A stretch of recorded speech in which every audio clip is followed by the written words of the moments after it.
Kemarin itu yang terjadi di Palutungan sebenarnya itu ada satu miskomunikasi.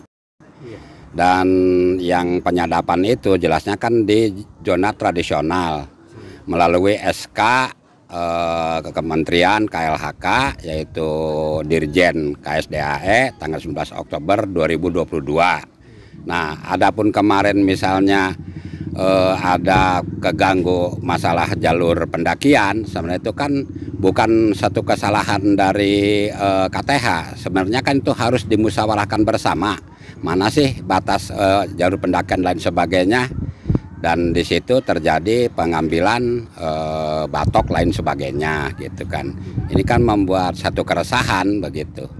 Ya hambatannya banyak sekali gitu ya. Seharusnya kan dengan terbitnya SK KLHK tentang masalah SK zona tradisional tanggal 19 Oktober 2022 itu harusnya ditindaklanjuti dan diimplementasikan.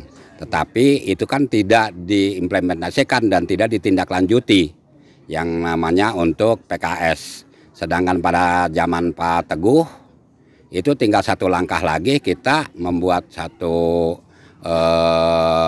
redaksi untuk PKS. Tetapi sehubungan kepindahan kepala balai yang lama kepada kepala balai yang baru itu tidak ada tindak lanjut tentang masalah PKS.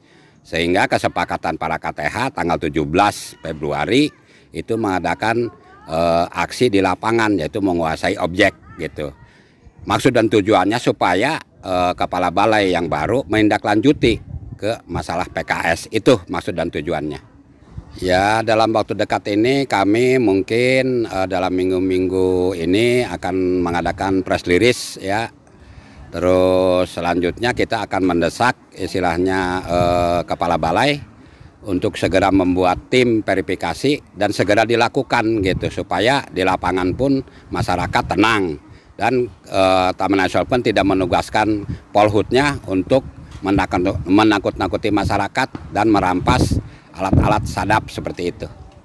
Kalau keinginan Taman Nasional dihentikan terlebih dahulu, tapi masyarakat kadung karena dia kebutuhan ekonomi dan isi perut, sehingga dia sengaja menguasai objek karena supaya Taman Nasional segera membuat perjanjian kerjasama supaya ini terselesaikan antara masyarakat dengan Taman Nasional. Itu maksud tujuannya.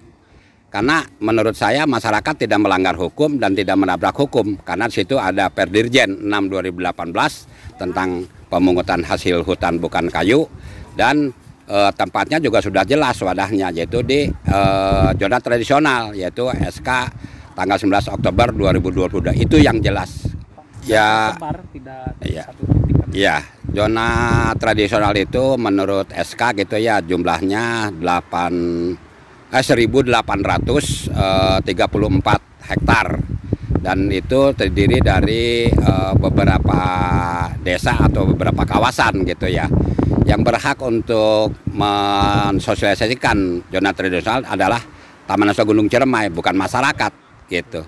Nah, tapi dalihnya kepala balai sampai saat ini belum menerima SK tersebut. Nah, ini kan aneh gitu. Nah, di mana yang sebenarnya yang benar gitu? Apakah KTH, apakah itu kepala balai seperti itu?